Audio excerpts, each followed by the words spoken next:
ആരാടാ പുതിയ വിരുന്നുകാര്? ഒരു സാറാ. സാറോ? ആ, പഴയ പരിചയക്കാരനാണെന്നാ പറഞ്ഞേ. വർക്കലയിൽ വെച്ചിട്ടാത്രേ. പഴയ പോലീസ് കമ്പനി ഉള്ളതായിരിക്കും. വനത്തെ തേടി അല്ലാണ്ട് ആര് വരാനാ? തുണി മുഴുവനും ഉണ്ടല്ലോ അല്ലേ?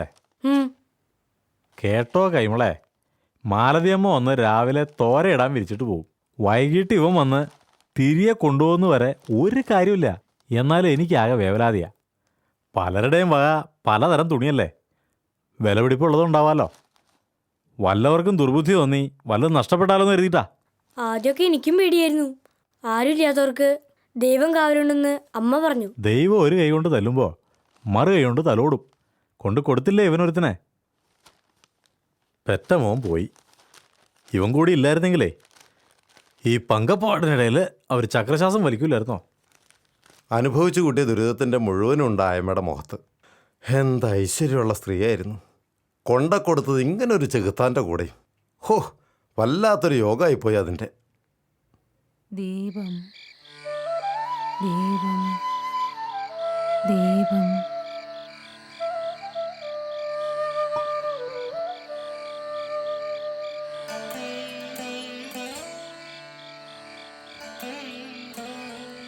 ഭഗവാനെ. രാമ രാമ രാമ രാമ രാമ രാമ പാഹിമ രാമപാദം ചേരണേ മുകുന്ദ രാമ പാഹിമ രാമ രാമ രാമ രാമ രാമ രാമ പാഹിമ രാമപാദം ചേരണേ മുകുന്ദ രാമ പാഹിമ രാമ രാമ രാമ രാമ രാമ രാമ പാഹിമ രാമപാദം ചേരണേ മുകുന്ദ. ഒരു നാമജപം ഇത് കൊണ്ടുപോയി കൊടംപുളി ഇട്ട് വയ്ക്ക്.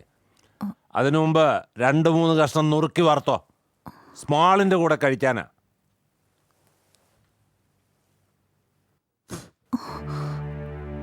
ഒരു ചടങ്ങിന് ഇതൊക്കെ മതി. എണ്ണയ്ക്കിപ്പൊ തീപിടിച്ച വിലയാ. മനസ്സിലായില്ലേ? നോക്കി നിൽക്കുന്നു.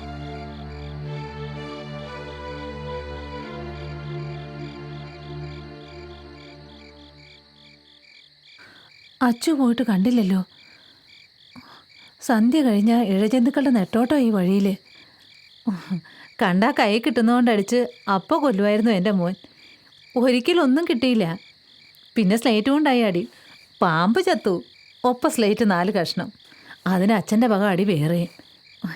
ഇവനൊരു പാവാ. പേടിച്ചരണ്ട് നിൽക്കാനേ ഇവനറിയൂ. എവിടെയാണെങ്കിലും സ്നേഹമുള്ളവനാ, കരുതലുള്ളവനാ എൻ്റെ മോൻ.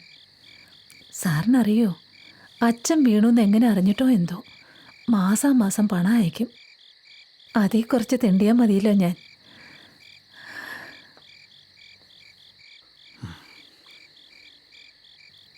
ആ, പരിചയക്കാരനെ കണ്ട് പഴയ വിശേഷങ്ങൾ പറഞ്ഞിരിക്കാൻ വന്നിട്ട് സാറിനിപ്പം മിണ്ടാനും പറയാനും ആരുമില്ലാണ്ട് അച്ചു ഇപ്പോഴെങ്ങെത്തും. വയസ്സ് ഇത്രയേ ഉള്ളൂവെങ്കിലും നാവ് വലിയവരുടെയാ. നിർത്താണ്ടിട്ട് ചിലച്ചോളും. നേര് പറഞ്ഞ അവൻ്റെ ഈ കലബലയുള്ളതുകൊണ്ടാണ് സാറേ ഇതിപ്പോഴൊരു വീടായേ. ഒരു കളവകേസിൽ പെട്ട് സ്റ്റേഷനിൽ കൊണ്ടുവന്നതാ. 2 ദിവസമായിട്ട് പട്ടിണിയായിരുന്നു അത്രേ. അടിക്കാൻ ഓങ്ങിയപ്പോഴേക്കും തല ഇറങ്ങി വീണു. ആദ്യമായിട്ടാവും ഓങ്ങിയ കൈ അടിക്കാണ്ട് തിരിച്ചെടുക്കണേ. ദുഷ്ടമനസ്സാണെങ്കിലും ഒരലിവ് തോന്നിപ്പിച്ചു ഭഗവാൻ. അതെനിക്ക് തുണയായി. ഇപ്പോൾ അദ്ദേഹത്തിനും. ആ വാ. അച്ഛന് എഴജന്തുക്കളെ പേടിയാണെന്ന് അമ്മ പറഞ്ഞു. കടിക്കുമെന്ന് ഓർത്തിട്ടാ. നമ്മൾ ഉപദ്രവിച്ചാലേ അവറ്റകൾ നമ്മളെ ഉപദ്രവിക്കൂ. എന്നാലും എനിക്ക് പേടിയാ.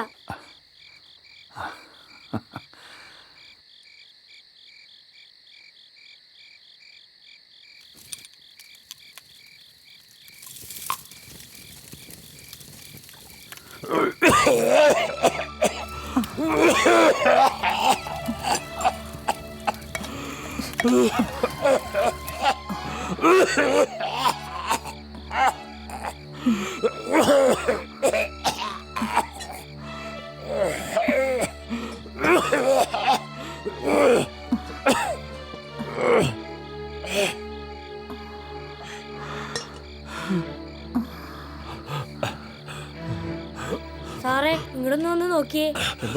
തുറന്നു വിട്ടാ നാറക്കണ്ണൻ തിരിച്ചു വന്നു. പരിചയക്കാരൻ്റെ കാതിന് അവധി കൊടുത്തിട്ടില്ല നമ്മുടെ അച്ചു. വിശപ്പായോ? ഇതാ വിളമ്പായി.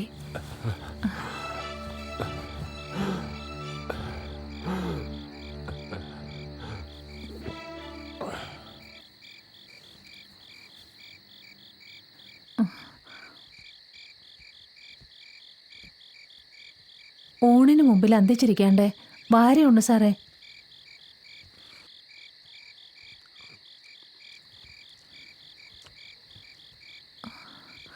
തിരക്കായിട്ടാവും എൻ്റെ മോനൊരു കത്തുകൂടി അയക്കാത്തത്. പറ്റാഞ്ഞിട്ടാവും ഒന്ന് വരാൻ കൂടി കഴിയാത്തത്. വാശിയുണ്ടാവും. അവനറിയില്ലല്ലോ ചെയ്തതിനും ചെയ്യാത്തതിനും കൂടി പലിശയും കൂട്ടി അനുഭവിച്ച് തീർത്തിട്ടാ ഇവിടെ ഒരാൾ കിടക്കണേന്ന്. ഞാൻ ക്ഷമിച്ചില്ലേ, എൻ്റെ മോൻ വരും, വരാണ്ടിരിക്കില്ല. വന്നാൽ ഈ കിടപ്പ് കണ്ട താനെ ക്ഷമിച്ചോളൂ എൻ്റെ കുട്ടി. സാറ് തന്നെ ഇപ്പോഴെന്തേ വരെ പരിചയക്കാരനെന്ന് പറഞ്ഞാലും എനിക്ക് അറിഞ്ഞുകൂടെ എൻ്റെ ആളെ. ദ്രോഹിച്ചിട്ടേ ഉണ്ടാവും. എന്നിട്ടും വരാൻ തോന്നിയില്ലേ? മറക്കാം, ക്ഷമിക്കാം എന്ന് മനസ്സിലൊരലിവ് തോന്നിയില്ലേ? എന്താ സാറേ? ഒന്നുമില്ല. അമ്മയുടെ ഓർമ്മ വന്നില്ലേ? ചോറ് കൂട്ടുമ്പോൾ എല്ലാ അമ്മമാർക്കും ഒരേ മുഖമാണ് സാറേ. കുറച്ചുകൂടെ മതി. എൻ്റെ കുട്ടിയെ ഇതുപോലൊന്നിരുത്തി ഇങ്ങനെ ഒന്ന് ഊട്ടാൻ എന്നാണാവോ?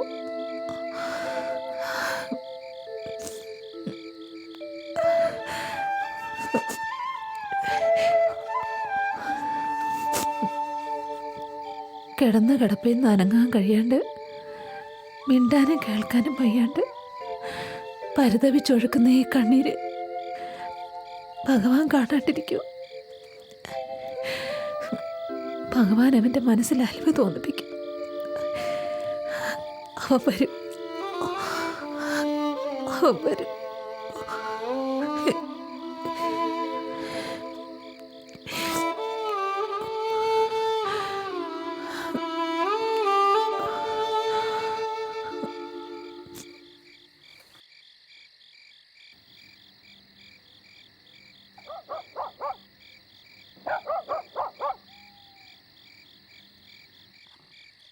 അമ്മേ, അമ്മയുടെ മോൻ അമ്മ പ്രാർത്ഥിക്കണ പോലെ തിരിച്ചു വരുമ്പോ പിന്നെ ഞാൻ ആരാ? എന്നെ പറഞ്ഞു വിടല്ലേ അമ്മ. എനിക്കാരുമില്ല.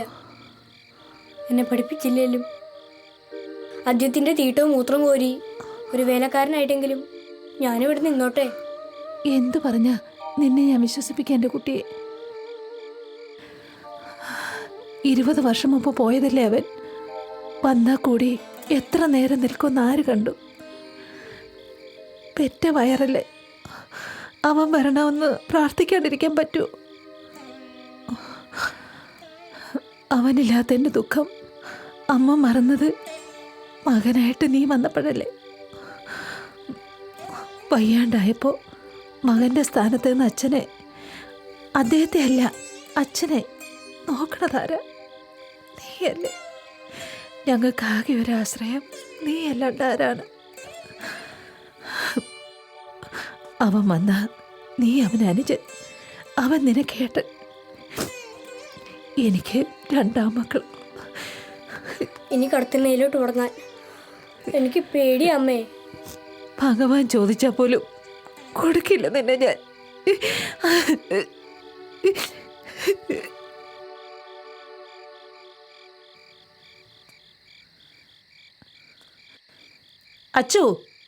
അച്യുതൻകുട്ടി,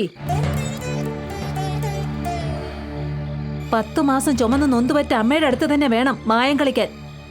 തിരിച്ചറിയില്ലെന്ന് കരുതിയോ നീയെ? അമ്മേ, നിന്നെ ഒന്ന് കാണാൻ, നിന്റെ നാവീന്ന് ഈ വിളി ഒന്നുകൂടൊന്ന് കേൾക്കാൻ. എന്റെ മോനെ, നീ വന്നൂല്ലോ. സത്യം ചെയ്യേ, അമ്മയെ വിട്ട് ഈ വീട് വിട്ട് എവിടേക്കും പോയില്ലെന്ന് സത്യം ചെയ്ത് പറയേ. അച്ചുവേട്ടാ,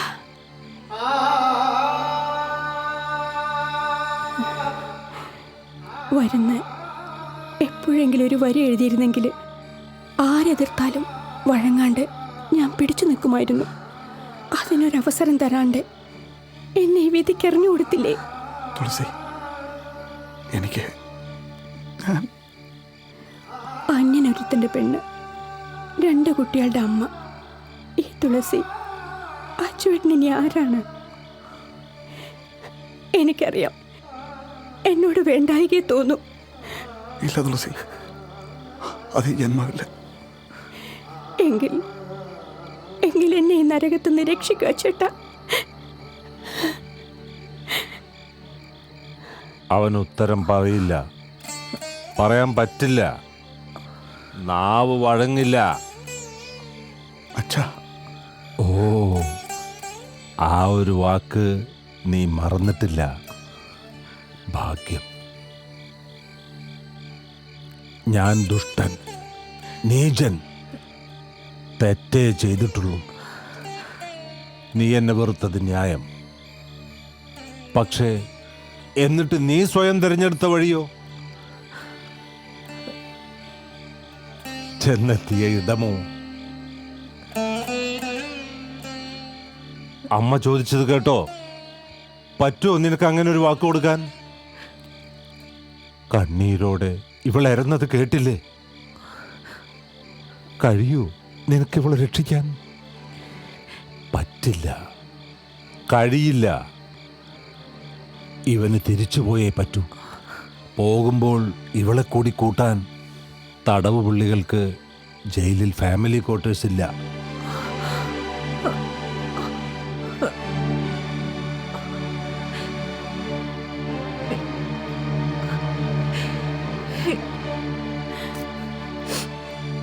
നാല് കൊല്ലത്തെ തടവു ശിക്ഷ കഴിഞ്ഞ് പരോളിലിറങ്ങിയതാണെന്നും പരോൾ അവസാനിക്കുമ്പോൾ തിരികെ ചെന്ന് ബാക്കി 4 വർഷങ്ങൾ കൂടി ഇരുമ്പഴി എണ്ണേണ്ടവനാണ് നീയെന്നും ഈ പാവങ്ങൾക്കറിയില്ലായിരുന്നു.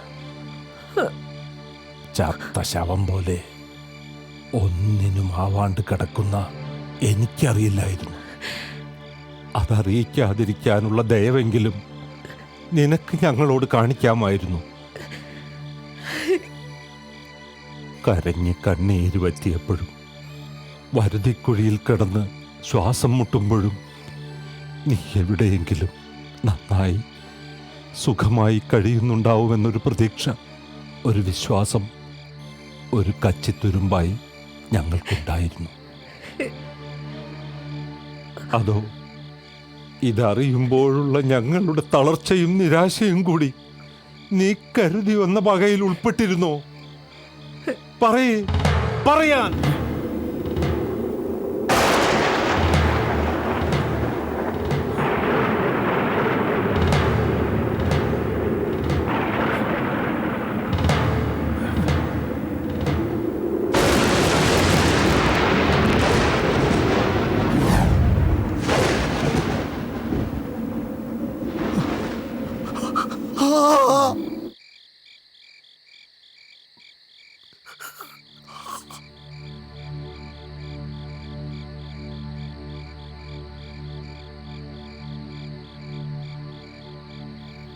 കേൾവി നഷ്ടപ്പെട്ട മിണ്ടാപ്രാണിയുടെ മുന്നിലായിരുന്നു വീരവാദം.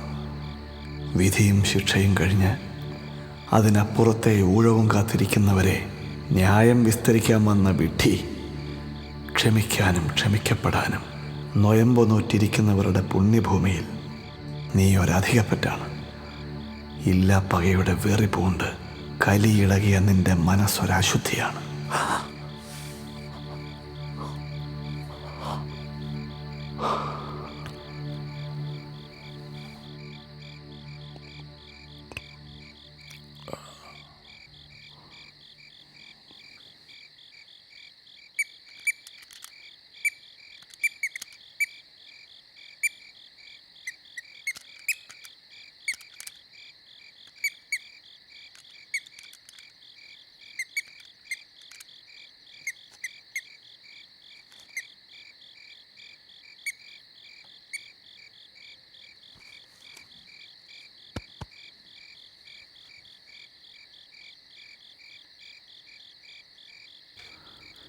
മഞ്ഞു കൊള്ളണ്ട, പോയി അമ്മയുടെ അടുത്ത് കിടന്നോ. വേണ്ട, ഞാൻ ഇവിടെയായിരുന്നു. രാവിലെ എഴുന്നേൽക്കുമ്പോൾ വിളിച്ചാൽ മതി. ചായ എടുക്കാം. കാലത്ത് പതിവില്ല. ഞാൻ പുലർച്ചയ്ക്ക് പോകും. വിളിക്കാൻ നിൽക്കില്ല. വല്ലപ്പോഴും വരിക ഇനി. ഞങ്ങൾക്കതൊരാശ്വാസമാണ്. വരാം.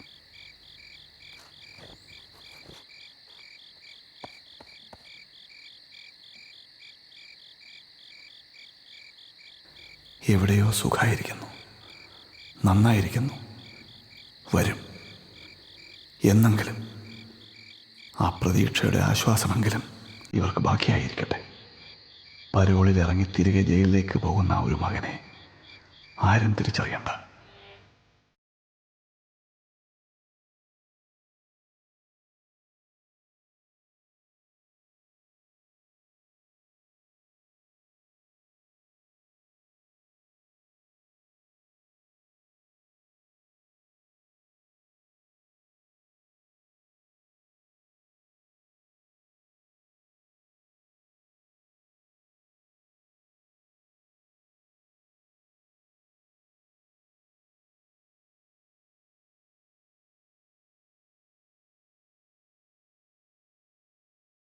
അമ്മേ,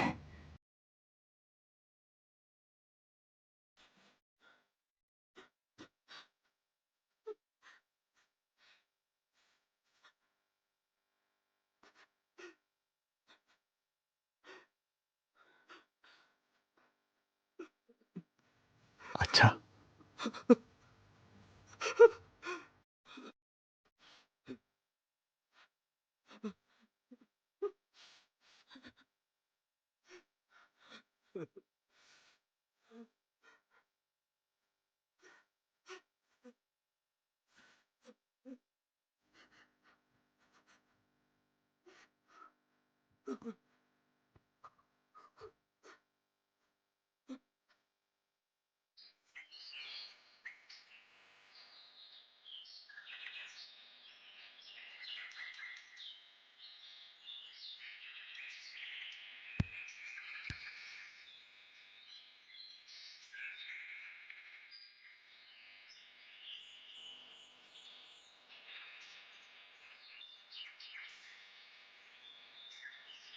എന്നെയല്ല, നിന്നെയാണ് ഇവിടെ ആവശ്യം.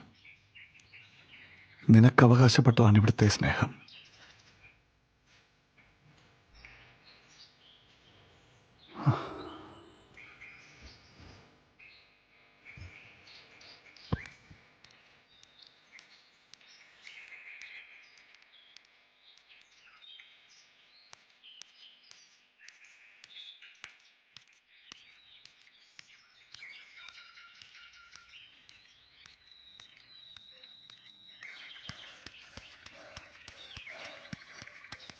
സാറേ,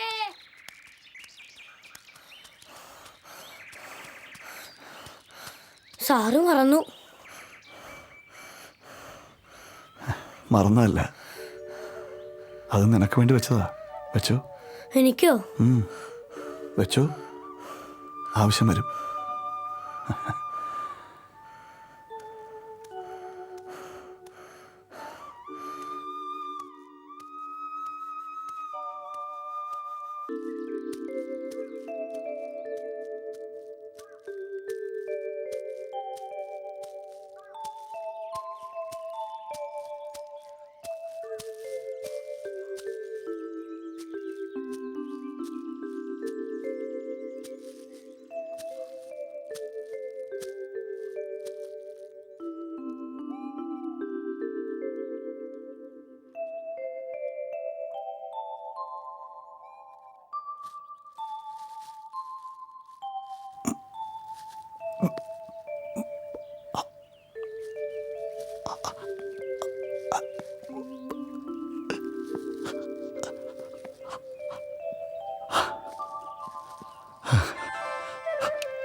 ഈശ്വര.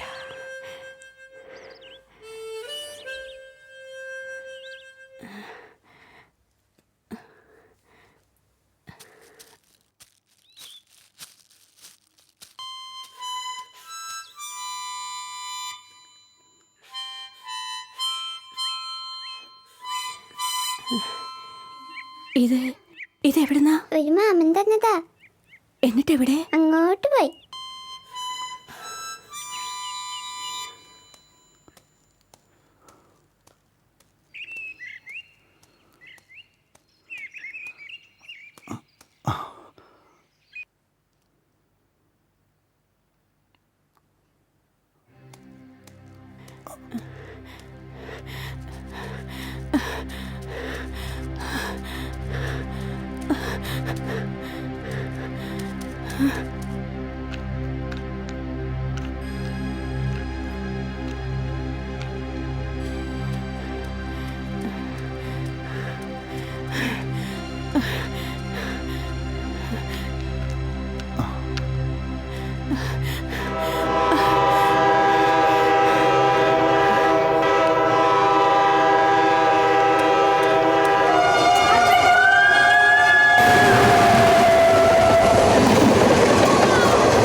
പറഞ്ഞതുപോലെ അച്യുതൻകുട്ടി പരോൾ അവസാനിപ്പിച്ചു മടങ്ങി. യാത്രയ്ക്കുള്ളത് കഴിഞ്ഞ് ഒരു പകലും ഒരു രാവും മാത്രം.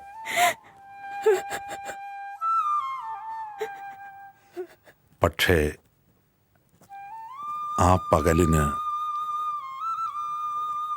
ഒരു പുരുഷായുസ്സിൻ്റെ ദൈർഘ്യമുണ്ടായിരുന്നു.